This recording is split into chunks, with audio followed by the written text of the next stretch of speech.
ఇవాళ భారతదేశ తొలి మహిళా ఉపాధ్యాయురాలు సావిత్రిబాయి పూలే జయంతి ఇవాళ. కాబట్టి ఆమెకు నివాళులు అర్పిస్తూ ఉంది మన క్యూన్యూస్. అంటే విషయం ఏంటంటే నిజంగా కూడా అంటే అప్పుడు అంటే 1800 సంవత్సరాల కాలం, అంటే 1800 శతకం కాలంలో నిజంగా కూడా బడుగు బలహీన వర్గాలు, ప్రధానంగా మహిళలు చదువుకోవడం అనేటువంటిది అవకాశం లేకుండా ఉంటుండే.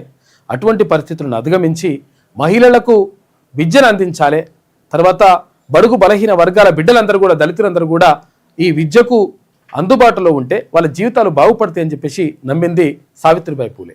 దానికి మహాత్మా జ్యోతిబా పూలే పూర్తిగా సహకరించి తన సతీమణిని ఇట్లా దీనికి తొలి మహిళా ఉపాధ్యాయురాలు కావడానికి ఆయన సహకారం అందించాడు.